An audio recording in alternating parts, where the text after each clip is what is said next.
Welcome to the Unfazed, Unedited podcast, where we provide commentary on complicated topics in an uncomplicated format. I'm Dr. Shaunna Payne Gold, and I go by she, her, hers pronouns. And I'm here with Dr. Lisa. How are you doing in the midst of the comings and goings? Because I know you're a little busy right now, right? Yeah, a little busy. Hi, everyone. She, her pronouns. I am in the middle of a move. I am between homes right now. So I'm a little discombobulated. A friend of mine graciously allowed me to stay at her house. So that is where I am, and it is 95 degrees, and moving in 95 degrees is never something to do. I would strongly recommend people avoid that. Yeah, and on top of that, Dr. Lisa and I have an on-site with a client this week too. So when we make moves, we make moves. Like Yeah, we do it all at one time. It's yeah, never nice and neat. It's messy, and that's okay. That's all yeah, right. But yeah. glad you're doing okay and making it one step at a time with the move because yeah, I Mm-hmm. moved it's now been 2 years and it was not pleasant. It was the worst time of year, back to school week for the boys, just, any additional complexity, thank goodness it didn't rain, but any other complexity, it was right on top of that. So, I feel for you, my friend. I really do. I really do. Uh, all right. Well, let's dive into this week's episode. As you all know, we are kind of the between of the sandwich, if you will, between Olympics and Paralympics. Olympics have wrapped up. Paralympics are about to begin as we're recording this podcast. And so I think it's a really good bridge to start out with in regards to the definition of Paralympic.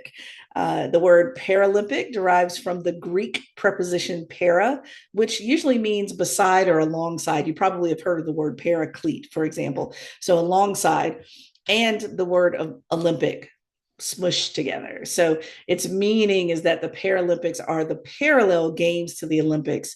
And hopefully it illustrates how the two movements exist side by side. Now, Dr. Lisa and I are holding our breath to see how true this is as we watch more closely the Paralympic Games as they start on August 28th and they wrap up around September 8th. But we're anxious to see if how this plays out, if you will. I noticed a few things around the closing ceremonies of the Olympics and flags being taken to the next location, which is Los Angeles 2028, and all these different ceremonial things. So, Lisa, I'm sure we're going to have a lot to talk about as we just pay closer attention than we probably ever have in regards to both games and how they play out. Yeah, absolutely. I think this is a TBD. Put a pin in it because I feel like we're going to have some perspectives to share once the Paralympics are over in the middle of September.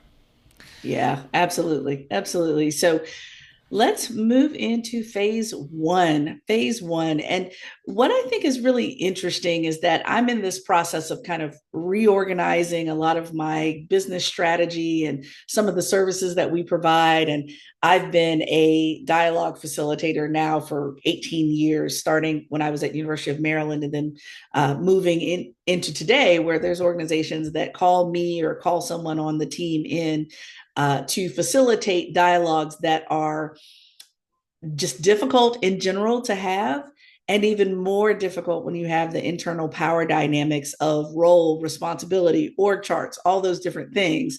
It's pretty tough to have candid conversations when you have those built in power dynamics. And so I saw a quote that I immediately shared with Dr. Lisa that was a great example of a strategy that we use in dialogue called reframing, which means the way in which we have seen things in the past, there probably is a way to reshape it, reframe it from a different perspective. Same situation, same lived experience, but from a different perspective.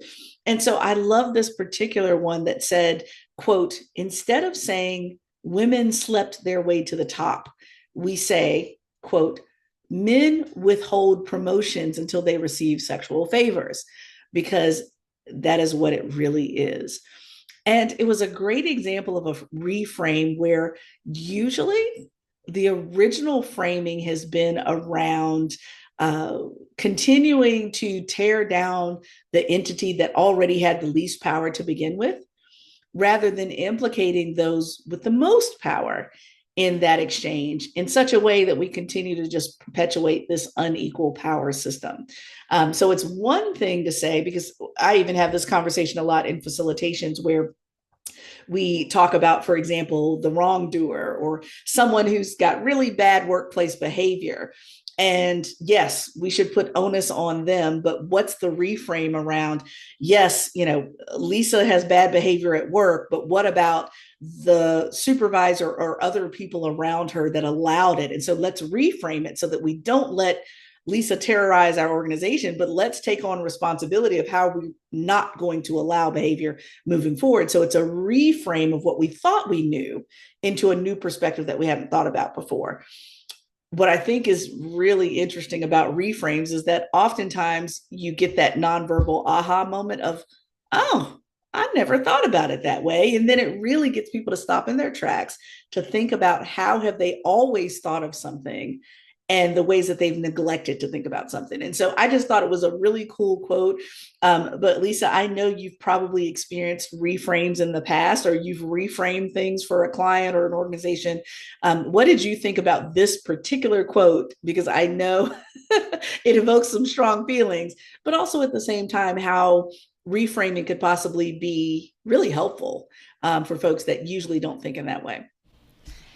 Yeah, I thought it was great. I mean, for me, like even doing the work that I do related to women and gender in the workplace, it was even not, it's not eye-opening, right? Because I understand it intellectually, but I've never heard anyone reframe it this way, right?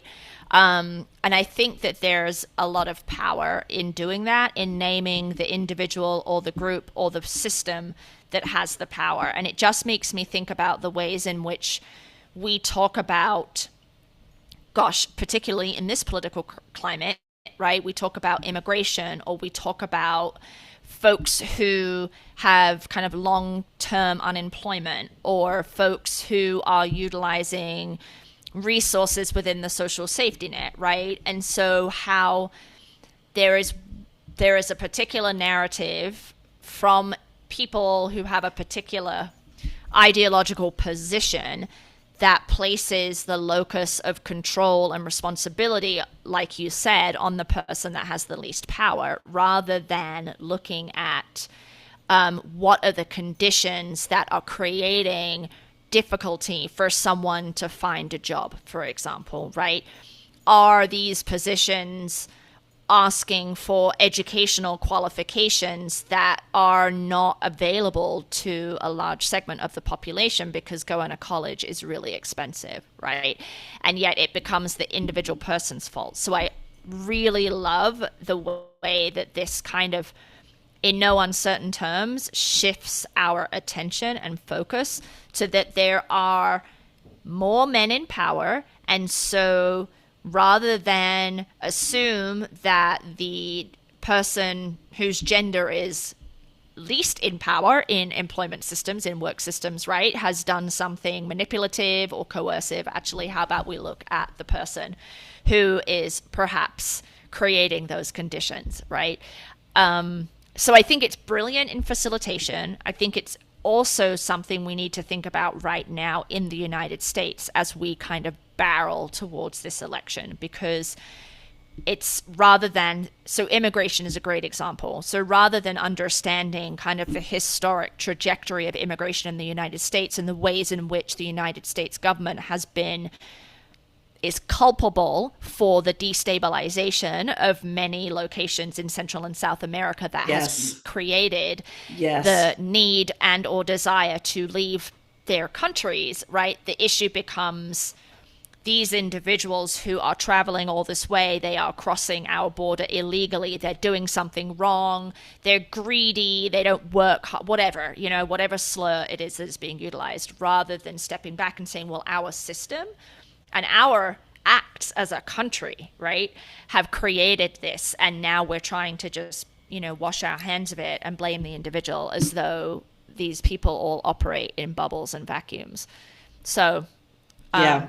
Yeah. yeah. No, I'm with you on that. You just jogged my memory on another similar example around this too.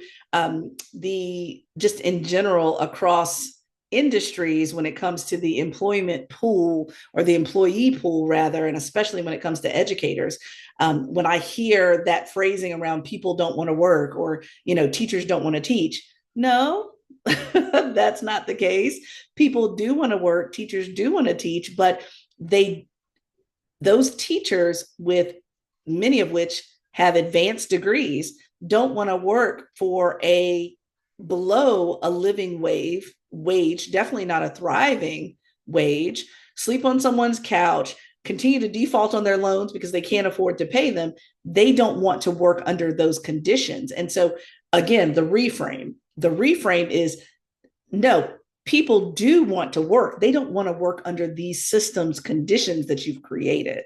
So given that, here here we go back to Lisa and I's unfounded, uncreated hoodies, t-shirts, and all the paraphernalia around exploitation. Again, it's the exploitation piece of the reframe, is that it's more comfortable to say what we've always said, which is to continue to exploit people that don't have power rather than implicate the systems that hold them down, that obliterate them, that make it impossible to function. We don't want to talk about that because that's too complex. No, I'm not okay with that. And so I think this reframing, like you said, will need to continue to through and beyond this election cycle, because again, it is more complex thinking. Our last episode was, it's not that simple. And we continue that refrain here, is that no, it's not as simple as saying that an individual is culpable, but it's a system that's culpable. We even had this conversation, Lisa, around self-care and trying to put self-care on the individual when it's the system that's obliterating the person to need the self-care, which still does not work to the level that it needs to because it's so systemic. One person can't win against an entire system. So, I think this reframing is so important for those of us who want to continue to prioritize the equity and inclusion piece, because we're trying to make even our language equitable in saying we're not going to say things the same way we've said them before, because they've continued to prioritize those who are already in power, even by the focus of our language. Let's reframe it to say, wait a minute, teachers do want to teach. They don't want to teach under these conditions. People do want to work, but not under these conditions. Women should have made it to the top, but they didn't because of the environment. There's so many different ways to use this kind of reframing skill that I want to challenge our listeners to figure out or listen for ways in which they can use the reframe kind of skill set in day to day to really challenge our thinking about things. So I could just think of so many different ways and places where we should be using the reframe, but we just haven't. We haven't. It's more complex thinking, which is what people. It is it is. It's complex thinking. I think it's actually kind of hard, right? Because if you've been indoctrinated into one way of thinking about things, to actually step outside of that and say, what other story could be going on here? What other narrative might be relevant? That is not something that we do easily, right? It's breaking a pattern. That's right. And that's really hard, isn't it? Yeah. Exactly. Well, it is almost like learning a new communication system, learning a new language, in that I've been used to attacking even the individual as the problem, when now I need to think in systems, or I'm used to implicating this particular group when actually, it's the environment. So, that type of systems thinking that reframing requires, it is a new language entirely. It's a new language. So I was challenging someone the other day, gently challenging someone the other day around, it was another parent that was talking about how frustrating it was that their kids were starting school at different times of day. Like, one starts at 8, one starts at 8:30, one starts at 9, because they're different ages and they go to different schools. And so, we had to have a reframing conversation of, it started out with, I wish the county administrators would get on the same schedule. And the reframe was, oh, I feel sorry for the county administrators because they have a shortage in school bus drivers, which means the school bus drivers have to drive, each driver has to drive 3 routes every day in order to accommodate the shortage. And so they're doing the best they can with what they have. This person who is not any type of educator at all or administrator hadn't thought that that was the issue. Like they knew that there was a driver shortage and they knew their own frustration around the scheduling, but they didn't know how everyone has to have shared frustration in order to make it somewhat work. Right. It was a whole reframe conversation. They were like, oh, I really didn't think about that. There is a bus driver shortage. And oh, I didn't realize that they were driving the same routes 3 times to get kids to elementary, middle, high. And so the reframe, I just love, it's a little bit of satisfaction for me as a dialogue person, that aha moment of, I really did not put that together that way until we reframed it. And then we went on with the conversation.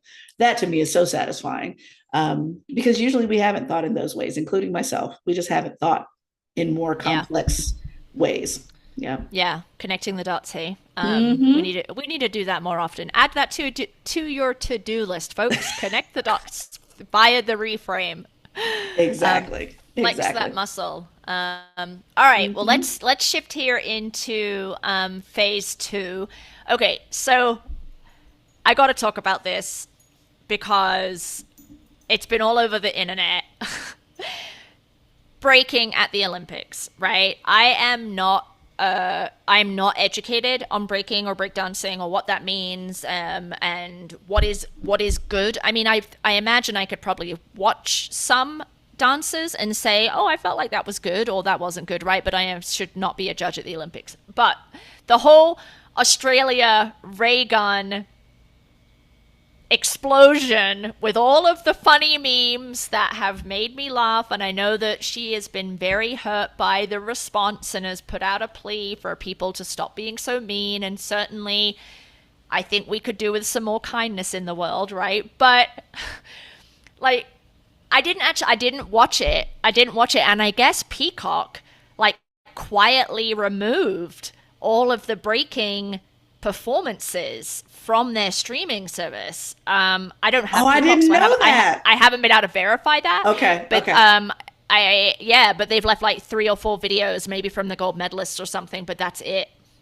So, Dr. Shaunna and I have talked before about why breaking as an Olympic sport and why not other dances, right? What is a sport? And then that is their conversations that go beyond the ray gun hilarity, I guess. I don't know. I don't want to be mean, but I Right. did Right. watch clips of her performance, and it did seem a little odd. Wow. Wow. I don't know. What Wow. do you think? What are you thinking, Shaunna? Okay, so I just looked it up just to see. So 6 days after its introduction, Peacock has removed the entire breaking competition from its platform. This move reportedly leaves only 4 clips on the breaking hub, none of which feature actual Olympic performances. And of course, the decision to exclude breaking from the LA Olympics in 28. So, with that, I'm like, whoa, okay, so that gives us some indication of the level of backlash. And at the same time, we also have to consider every country is sending their best in the respective sport. However, you define sport, we're going to leave that alone for now. Okay. But every country is sending their best in the respective sport. And so to send Australia to send their quote unquote best in the country to the Paris Olympics only for her to receive literally a 0 score. That to me should tell us a lot about the standard. And as I am with gymnastics as well and some other areas, I am continuously questioning judges at Paris. What are we judging exactly? Right. And so with that, I think it's just my first initial thought, Lisa, after Raygun came back on and did like a personal, selfie type video to say, hey, I'm taking a break. My husband and I are going on a little vacation, whatever was going on post Paris and basically saying, I didn't realize how much of a backlash and I worked really, really hard. To me, it was like skirting the line of white women's tears on it, because this white woman went to an international competition and realized that her standard, however she got there, was not the world standard. And it was heartbreaking for her. Now, again, let's reframe this, Lisa. Whether it was her thinking about, I thought I was the standard, or her coaches or whomever got her ready to go to Paris thought that was the standard, it wasn't. And so when do we come to the place of acceptance where I have to accept that my best was not the world standard? And so if people feel a way about it, then they have a right to feel a way about it. I'm not saying be hateful, mean, cyberbullying. I'm not saying any of that. But what I am saying is that when you realize you're not the standard, how do you take it? Are you a gracious loser? I mean, we would want that for any athlete that did not rise to the level of the international standard, right? And so I'm like, girl, if you don't get out of here with these white woman tears, I'm not trying to hear it, because whoever judged and whomever competed, they had a clearer understanding of what the international standard was. Maybe she and her folks did not. But I'm not here with the, backup of how many people have been kind of ribbed or what have you. I don't know if it would be considered bullying now based on the definition of it, but have been ribbed and otherwise called out and named for a loss because they did not rise to the standard. Many, countless. Yeah, yeah, countless. and it's interesting here, right? Because the standard, this kind of like generic standard, if we were to think about it across multiple disciplines, has been created by and for white people, right? And Hello. so when people haven't risen to this standard, it's usually because they have been set up in one way or another because systems don't work for them, right? So there's just no way to attain this standard because it's been purposefully placed out of reach. With this, it's kind of the other way around, right? There's a standard for breaking, and breaking is a movement, a dance, an expression that derives from the United States in the 1970s, right? African American community, and she's Latino a white communities woman as well. from Yep. Australia, which has a long history of racism, right, in terms of their indigenous population. So it's kind of like you talking about standards there. It's kind of an interesting because it's like it's flipping it on its head a little bit, the ways in which standards have been used to oppress women, people of color, people with disabilities, historically, generally speaking, right? And in this case, she hasn't risen to this standard that wasn't set by white people. And that's really difficult for her. So that's one thing that came into my head when we were thinking about it. But then I also am like, well, what was the system that created... There you go. Like that created the conditions that she even got to the damn Olympics. There you go. Right? That's like, it. So That's it. in what ways, and you have said this, right? Like in what ways was she built up, supported, told that she hit that standard and left believe it?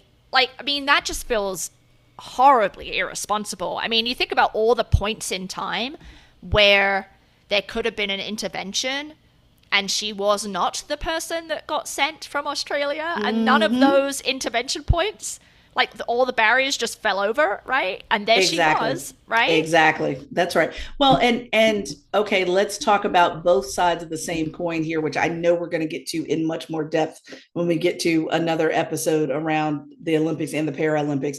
But this to me is such a great example of flipping the coin on both sides.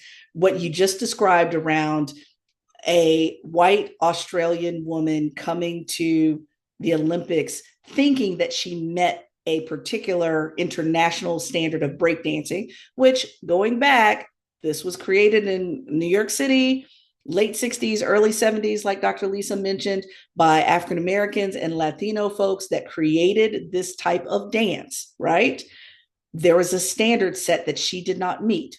Flip the script, and this is when we get to talk about the Simone Biles and the Jordan Childs of the world, who said, I'm going to obliterate your bar, set it higher, and then you have white judges who don't know how to score them, which then in fact penalizes them again because the standard is so high that they've never seen it before and they don't know what to do with it. So the frustration for me, especially as a person of color, is again taking or heavily borrowing something that was not created for a particular group and then being pissed off that you didn't meet the standard. And then women of color who are beyond excellent in their craft that people also don't know how to deal with. That to me is mind boggling because Right. we've seen it repeatedly Yeah. with Simone creating, having having a move that was named for her on, I think now on every element. She had one element to go when she was going into Paris. Having something named after you because no one else has ever done it. And now we had Rebecca from Brazil that attempted and successfully landed on her feet, one, but she's the only one, right? And so given that, it's like, again, I am frustrated by people of color having a standard of excellence that systems don't want to accept, good or bad. They don't want to accept it. Yeah. Yeah, and I mean, in some ways, the system did push back with Raygun, right? Like the system Yes. worked in support of folks who do not generally have a lot of power in our Mm-hmm. society and culture around the world, right? But Mm-hmm. yeah, now her response is "Don't be mean to me," and I Right, right, right. I mean, I get it. I'm sure it feels shit, right? I'm sure she feels awful given that this, Yeah. she is being Mm-hmm. ridiculed Mm-hmm. in many countries in Mm-hmm. many ways, right? Yeah, that probably Mm-hmm. doesn't feel very good. Yeah. But Yeah. there doesn't seem to be a larger acknowledgement of what you are saying, right? There Mm-hmm. doesn't seem to be this recognition around I'm a white faculty member who studies breaking, which also is weird to me because that feels a little displaced. And then you think Mm-hmm. you can be a practitioner of it. Like Yeah. not there's not like a self-awareness there, which I think is a problem for a lot of white people. A lot of men, right? A lot of able-bodied people, like that self-awareness piece is missing. So I'm torn because I do think she probably feels horrible and that people have been pretty unkind. And how can we reframe, to go back to the first phase? How can you try and pass through some of the mean-spirited stuff and kind of like uncover what some of the legitimate critiques are around your body being in that space and how you got there, right? I mean, I don't know. I would win. I Mm-hmm. obviously would not be at the Olympics breakdancing, clearly. But I mean, yeah, Uh, I don't know. Like that's hard. That's hard to do that, but it doesn't mean she shouldn't try, right? well, and again, I'm even okay with the trying. What I'm not okay is being unsettled by the reality that you didn't meet the standard. You didn't meet the standard, good, bad, or indifferent. There was a standard. You and whomever prepared you may not have been aware of the level of the standard. So don't be pissed off with the world that there was a standard. But how is she unaware of the standard, Shauna? She studies this for a living, Exactly. right? Yeah, Yeah, yeah, yeah, exactly. That was my question. How are you that, which then goes into the skirting into, I'm not sure because I don't know her as a person, but skirting into the entitlement piece of I'm yeah, entitled to yeah, be in yeah, this space because yeah, for whatever reasons, she does her own research on cultural politics and breaking and all this other stuff. That's all fine, well, and good. And at the same time, were you not self aware enough to know just because I study bodybuilding does not mean that I need to be in that space? And yeah, especially when there's a cultural layer to it. You're yeah, right, the self awareness piece and all the individuals that inflatedly told her that this was a possibility. yeah, I have a problem with the entire system. I have a problem with the entire yeah, system. yeah. Yeah, it's definitely, there's a lot more than, like, I think it is a cop out to just make fun of her, right? And not try to Mm, engage with some of these yeah, larger narratives and the ways in which it's kind of pulls the curtain back on the way that whiteness operates, standard operates, right? And then how right, that, in the Olympic space, it utilize, right. using a medium that is rooted in communities of color. Like it's a lost opportunity, Mm. especially as a scholar that she is, to not see that. That's what I think just blows my mind even more. Like that this should just be immediately obvious to her, but apparently it's not. So Nope, nope, it's not. It's yeah, not. yeah. Anyway, so I had to just get that off my chest because this Raygun thing and the memes are hilarious, and I am torn because it does feel kind of mean, but they have made me chuckle, especially the ones that are like, "This is what my dog does when he finds a smell on the grass," and then it's a picture of her like rolling around on the grass. Anyway, so with that, let's move into Oh. phase three. What do we have for phase three, All right. Shaunna? So, phase three, you will be surprised how this is connected to our political landscape of this election cycle. But let me read out kind of a brief list of folks, and then I'll tell you what they all have in common. Okay. So we've got Celine Dion, our Canadian songbird that actually sung at the Olympics, right? We have Isaac Hayes, right? So Isaac Hayes and all that he was connected with Shaft and all kinds of wonderful music that my parents used to play for me all the time. Sinead O'Connor, right? Johnny Marr, the Village People. Okay, we got a bunch of folks. Neil Young, we got a bunch of folks. Of course, the Rolling Stones. All these folks have the same thing in common. Phil Collins is another one. Steve Tyler, Rihanna, they have all issued some form of legal statement or movement around a cease and desist for Donald J. Trump to stop playing their stuff at his events and campaign rallies, right? And so as I started thinking about it, I got so tickled because I was thinking to myself, okay, let's back up a little bit. What does it communicate? What does it communicate, right? Because the first thing that I thought about, my brain went to how Beyonce uh, sped up the process of approval for her song Freedom for Vice President Harris to use at an event, knowing that there's some red tape that was purposely created by Beyonce and her team to make sure that people aren't using and abusing her music. I'm down for that no matter who you are, right? But the fast tracking versus the cease and desist in my brain is communicating something from celebrities around who they support and who they don't support. They may not be coming out and saying, vote for this person, don't vote for that person. I'm going to vote for this person. I'm not going to vote for that person. They may not be explicitly saying it, but implicitly they're communicating something to us.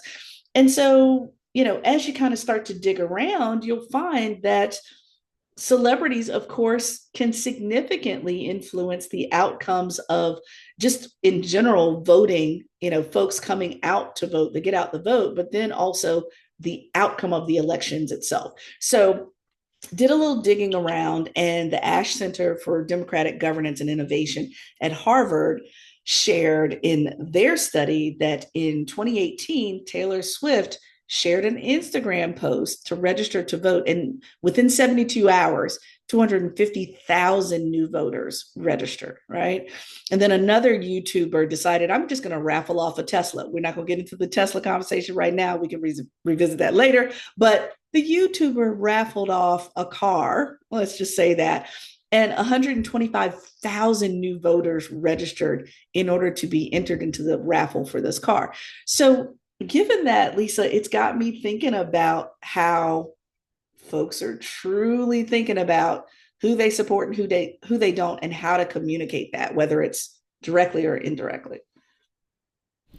Yeah, it's interesting because I mean, you seem very much in the camp of celebrities can influence, well, voter registration. It sounds like there's a study on, but the outcomes of elections. And I'm always curious about this, right? Like, if I am someone who is a sometimes voter, sometimes not, I'm not paying a Mm-hmm. lot of attention because they're all the same and no one's really going to improve my life, whatever the reason is, right?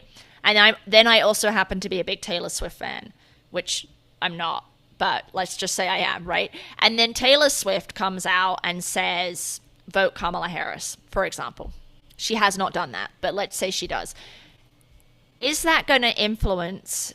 Is that going to make me say, I was not going to go to the polls in November, but now since my idol, Taylor Swift, is encouraging me to do so and encouraging me to vote for this person, I am now going to do that. Like, I'm really curious about the communication piece that you're identifying, but the ways in which that changes behavior. Because I do think all those musicians you listed, they haven't expressly affirmed support for one candidate or another, right? They have simply said, don't play my music. And that does communicate something. There's no way that's just about royalties, right? They're saying, I don't want my song at your rally, right? So I don't know how else to take that. It's definitely a message, but it doesn't then tell me who do they support, right? Like, I could infer, but to infer would be wrong probably, right? Because they could be for RFK Jr. for all I know, right? I have no idea. But Yeah, I was going to say, in our country, which has such a bifurcated, political system. I know we have Green Party, independent.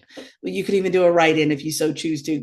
Yes, and we know that it's heavily bifurcated, and so in our country, we wouldn't have complete affirmation, but we'd have a strong understanding that it's either this person or nobody, right? Or, and so given that, I do think it communicates something big.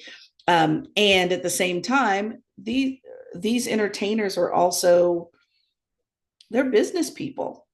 And so they're trying to disassociate from one candidate or the other, yet at the same time, not alienate their fans who do associate with that same politician. And so it's kind of like this rock and a hard place between, I don't want to have nothing to do with them, but if my fans do, I just want them to come to my concerts. Okay. I mean, it's business, it's the math of it.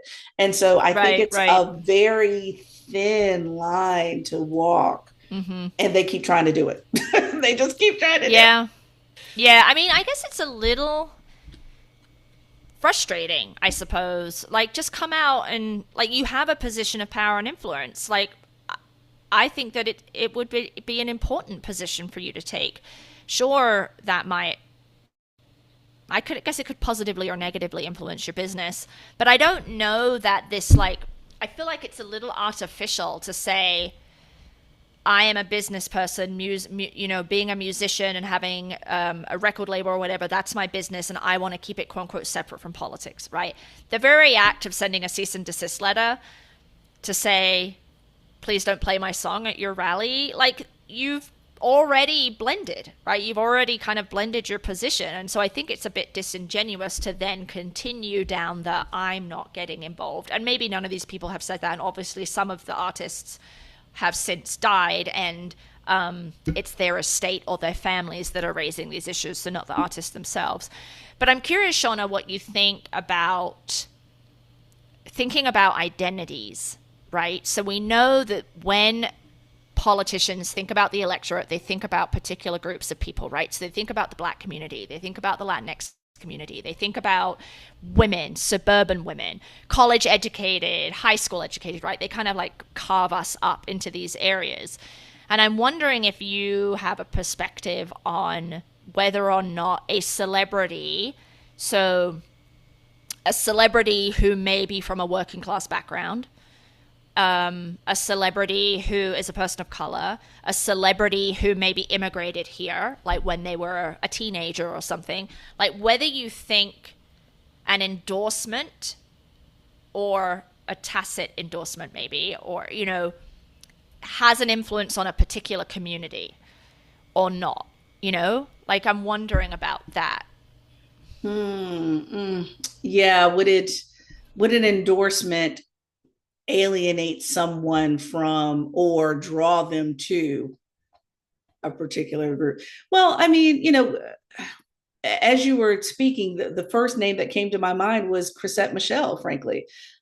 Chrisette Michele was, I mean, obliterated by the Black community. I mean, if you want to talk about cancellation, I'm talking about the definition of cancellation after being invited to perform at 45's inauguration in 2016.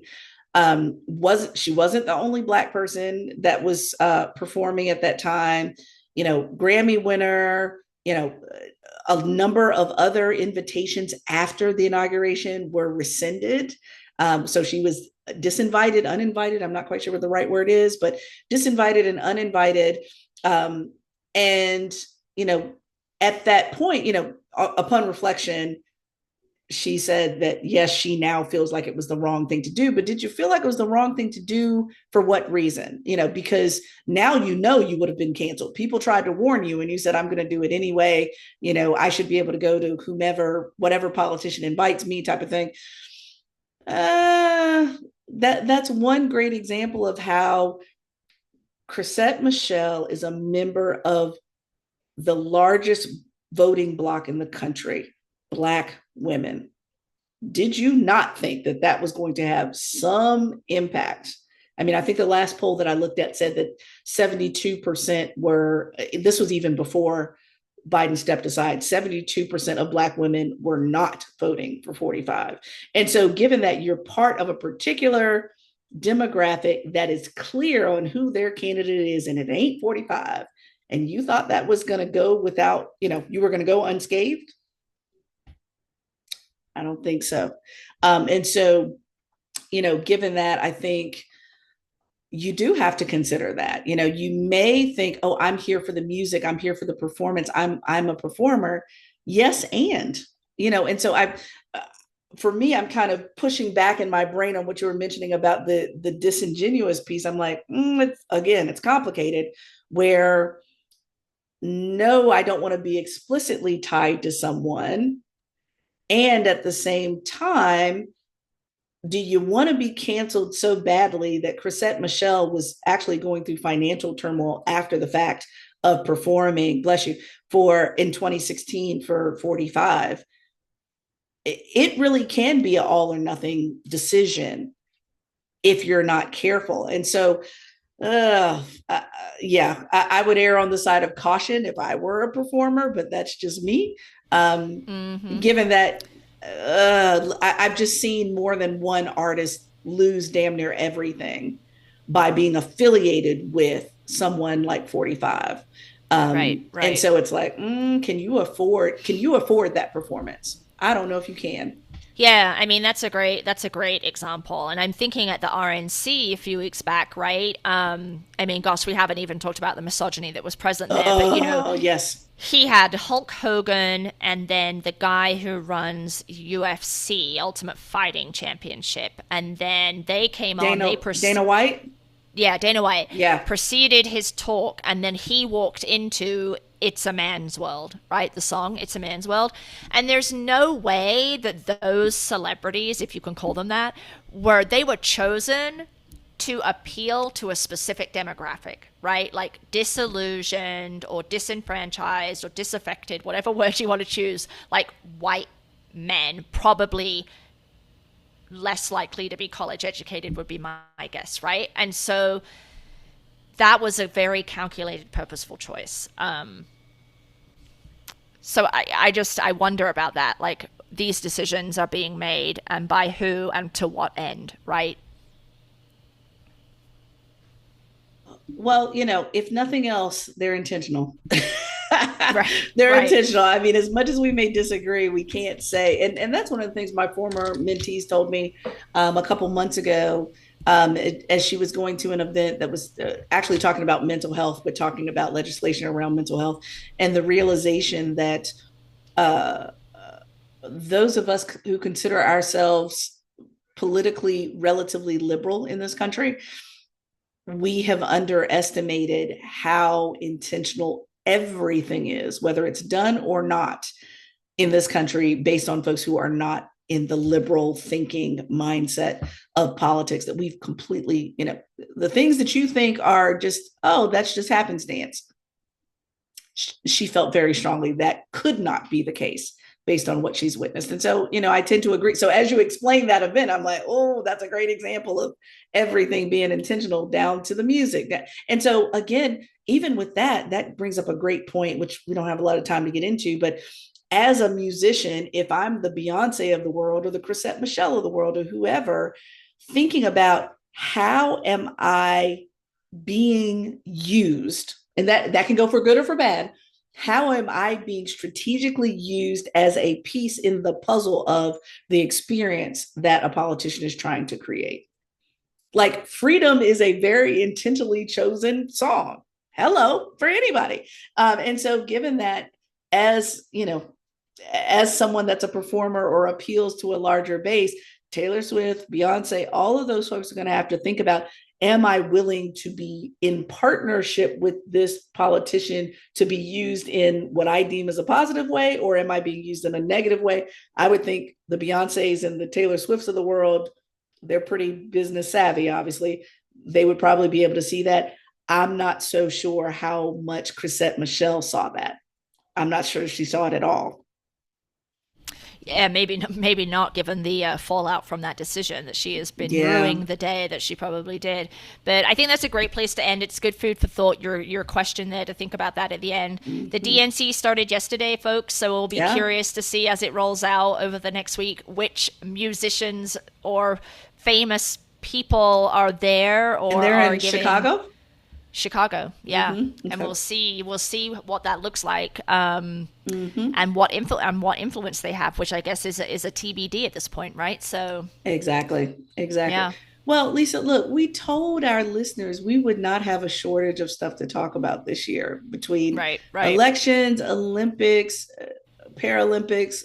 We have plenty to talk Mm-hmm. about that hasn't even happened yet, y'all. So hopefully you all understand that we somewhat intentionally don't pre-plan because we know something's going to pop up between the time we record and the time we get back to the mic. So thank you for hanging in there with us as things actually arise hot off the press. So Lisa, let me tell folks how they can keep up with us. Please make sure that you subscribe to our YouTube channel, the Unfazed Unedited Podcast. Go to Apple Podcasts or Spotify, whichever you prefer. We're on Instagram at Unfazed Pod. LinkedIn, we also post there quite regularly, including the articles that really inspire us to have these conversations. And then, of course, you can email us at info@unfazedpodcast.com. If you forget all of that, certainly go to our website, unfazedpodcast.com, where you can access both the new and the old shows, right? And so, Dr. Lisa, hopefully folks liked this episode. It wasn't all mumbo jumbo. It was lots of different things pulled together. But please like us, subscribe, leave a review for us, and of course, share with your friends, coworkers, or others in this phase of your life. So Lisa, I hope packing Mm-hmm. goes well. And Thank until you. next time. Until next time. Yep. See ya.